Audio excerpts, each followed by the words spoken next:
companies like Google. Okay, so the other component of the data center is cooling. Right? So basically, the role of the cooling subsystem of data centers is to remove the heat generated by the servers in racks, right, as shown in this figure. Right. So the CRAC units, those for circulation and air conditioning, those purpose. So those units, they will basically push the cool air into the data center. And as you can see, the cool air is actually go from the bottom of the building. Right? It's go under the floor. This is a little bit different, right, from the traditional, for example, buildings. Right? Because in the buildings, we have the cool air often coming from the top. Right? Because air is the air temperature is low, so the cool air can coming down. Right? And also the density, right, of the cool air is actually higher than the density of the normal air or the hot air. So the hot air going up, the cool air coming down, right? That is the normal room cooling, right? But for data center cooling, they are not doing that, right? The reason is that there are multiple reasons. So I can share my own understanding. That is, the racks are on the floors, right? So it's very hard to put the racks on top of the room, like close to the ceiling, right? Then if the cold air is actually coming from the ceiling, similar to the normal room, then the air will be mixed with the normal or hot air on the way down, right? And when the cold air reaches the racks, the air temperature already raised by some extent, right? So the cooling capacity for the racks, which is what we really need, will be affected, right? And in the current design, right, the cold air directly first part is that they need to go into the racks because they actually don't care the temperature of the upper side of the room, right? We care about the temperature on each rack, right? So that's why they do the cooling system very differently from the normal cooling system for, say, for commercial buildings. Okay, that is the first one. Second, you can see here, right, the airflow, especially the cooling, the cold airflow. For the cold airflow, if you open the hose at a different location and set up the pressure differently, then the airflow will be also different, which will have a big impact on the cooling efficiency. So there is a good rule to optimize. However, on the other side, right, the airflow, right, this one, it's very complicated. It's not something we can solve easily.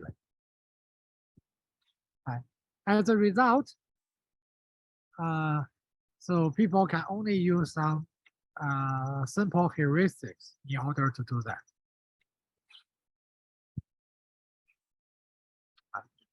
So several years ago, Google started to use deep learning, right? Because the system is so complicated, right? They use deep learning to train a neural network to solve this complicated airflow problem, right? So their results show that they can improve the cooling efficiency significantly.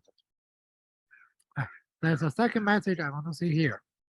The third one is about the cooling method.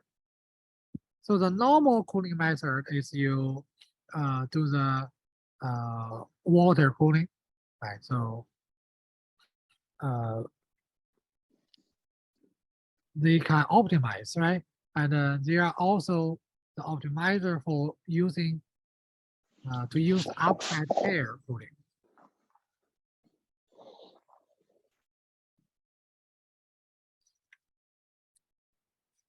Right. So this is the structure, right? The free cooling, right? Especially if you are near Arctic, right? For example, North Europe, then the outside air is cool enough, right? So instead of using the cooling tower, right? The cooling tower here, the traditional one, you need to use the cooling tower to create the cold air, right? But in data centers near Arctic, they can directly use the outside air for cooling, right? That save a lot of the cooling power consumption. Of course, the outside air is free cooling, but it's not completely free because you still need the blower to blow the air in. And also, they often need to handle the humidity problem as well, right? Because the servers, they are not, they don't need, so they won't work very well or last very long if the humidity is very high, right? So the cooling system also need to make the humidity at the right level. Right? Of course, water cooling, as we discussed previously, they can put in a bit. Right? The traditional one is like the figure shows. There is a cooling power, the cooling tower, and the blower will reduce the temperature of the water coming in, and then it becomes the cold water and go from a chiller to be further cold and through a pump into the building. And after it cooled the data center, the water become warm water, and then it go back to the cooling tower to be cooled again. And if you look through that, you will see that in the process, we actually get hot water, right? Which is very useful, especially during winter, right? Because winter, if we have hot water, we can use that for heating, right? So that is another observation people did, right? So basically, they use the hot water before it going back to the chiller and cooling tower. It goes through the nearby buildings or even some household to provide heating to those buildings, and then coming back, right? So by doing that, they can make the efficiency even higher.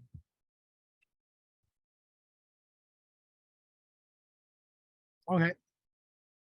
So basically the power energy modeling, for example, the airflow, the building, there are many challenges.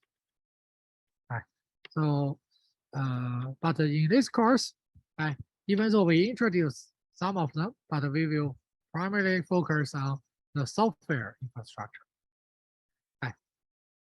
So for data centers, it like Google's the title of Google's book suggests, right? It is a warehouse scale data center, right? As a warehouse scale computer. So as a computer, it also needs an operating system. Right? It's like our own laptop, we need an operating system. I recall that the goal for operating system is to manage the resources and then provide resources to users. In the old days, like the Unix system, the key challenge is to handle the conflict among multiple users, because at that time, the operating system managing large computers. And for those large computers, is often shared by multiple users. And when multiple users want to write or even read some files, then there may be some conflict. It also need to handle the contention on the computational resources like the CPUs. Right. Later, when we move into personalized computer, right, the problem is a little bit easier because often there is only one main user, I should say the personal human user for one computer. Right? But still, right, you may have multiple processes, threads or processes there, and the system itself may have multiple processes, right? So they still need to handle this. Now, move from one server to a data center. Right? So on each of the server, we need an operating system to manage local resources, right? Like we show on the slide on the right-hand side, right? Need to handle the CPU cores, the memory, the SSD, the networking, and the GPU, other accelerators, and the more and more resources on one server.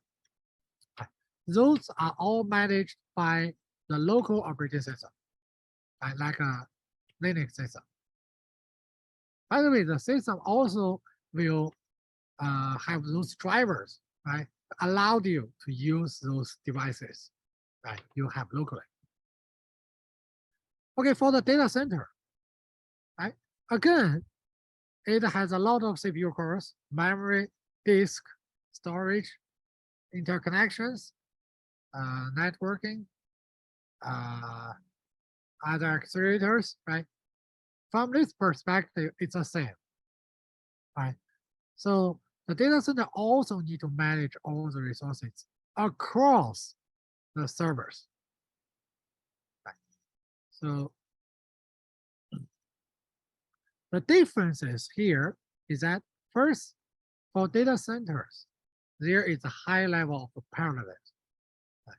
For your local computer, even you have a powerful CPU, say if you have 20 cores, right?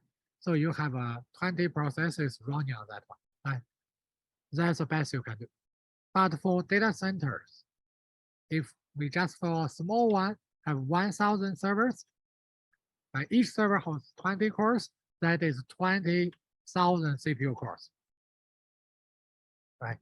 So when the parallelism is much larger, then we will have a lot of challenges. For example, right? Think about each core may have while you're running a job, each core may have a 1% of chance to going down, right? 1% to go down while you're running the job. If you are running on a computer with 10 cores, right, then without going into the complicated one, we can roughly say there is a roughly 10% chance that there is one core will go down while you're running that. Right? But you still have 90% chance to run it successfully.